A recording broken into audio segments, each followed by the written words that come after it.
President-elect Trump says he wants to impose new tariffs on Mexico and Canada over, quote, open borders. He also said a caravan of thousands of people is coming from Mexico. His pick-per border czar visited a major migrant crossing today. CBS News immigration and politics reporter Camilo Montoya-Galvez joins us now from Eagle Pass, Texas, which is just over the border from Mexico. So, Camilo, what can you tell us about some of the claims in Trump's tariff announcement?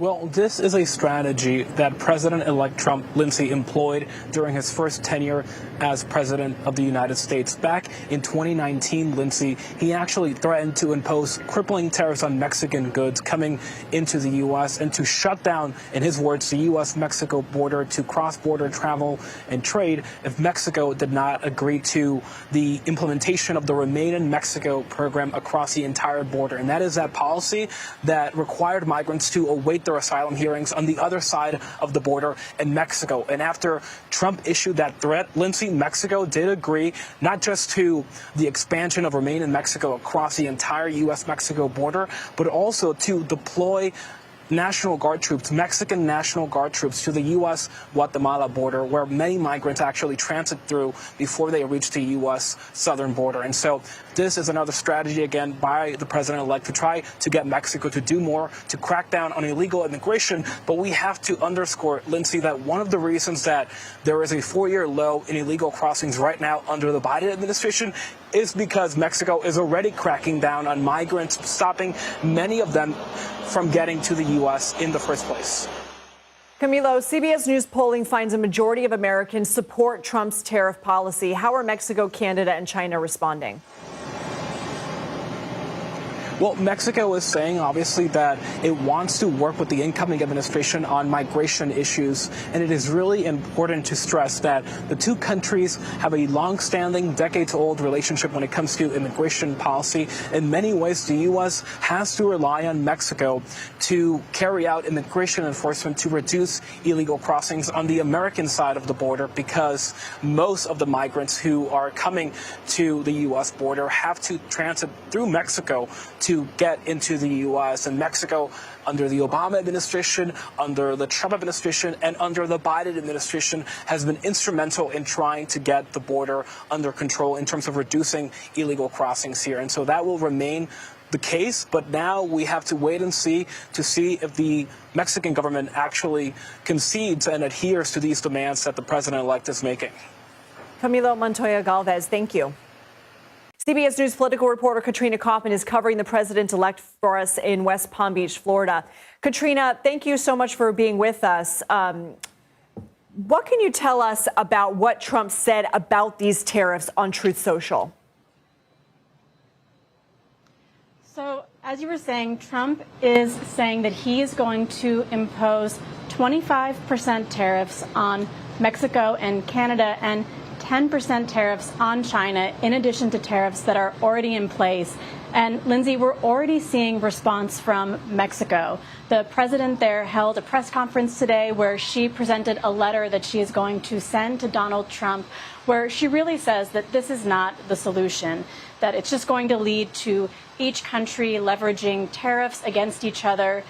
She also points out in this letter that the illegal migration across the U.S. Mexico border has gone down 75% since last December.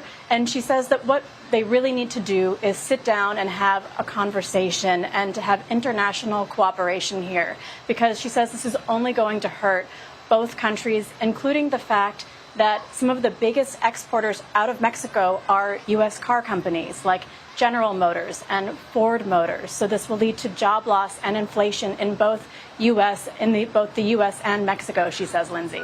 Katrina, based on your reporting and what you know from your sources, is this more of a threat to try and renegotiate some of these trade agreements, or is this a promise at this point? Is this a done deal and his mind is made up?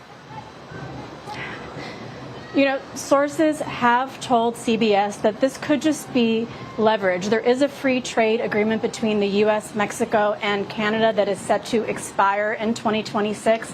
And it's very possible, also from things that Trump said on the campaign trail, that this is really more of a scare tactic than anything, Lindsay. But he also has made it clear that tariffs could be a key part of his economic plan. So if these countries aren't complying with what he wants, it's possible that he will move forward with this. Yeah, he made it the promise on the campaign trail routinely, and it does appear that those policy ideas are popular among Americans. Katrina, before we let you go, we're learning that one of Trump's top advisors is being accused of attempting to personally profit from the president-elect's potential cabinet picks in an effort to influence his decisions. What can you tell us?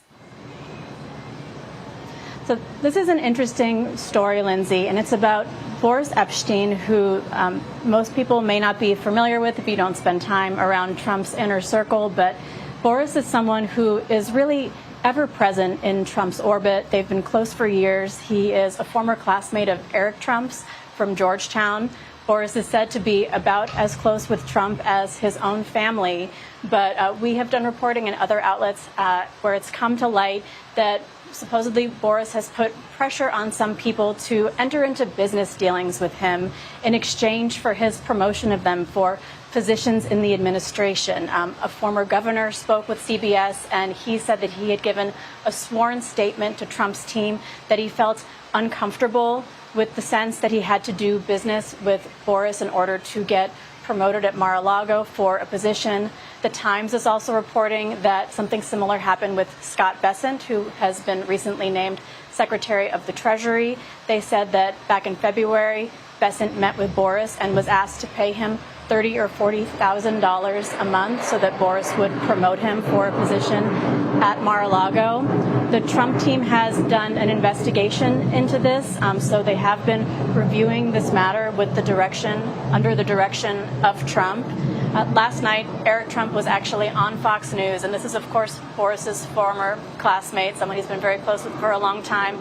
And Eric said that if these allegations are true, that someone like that won't be around much longer.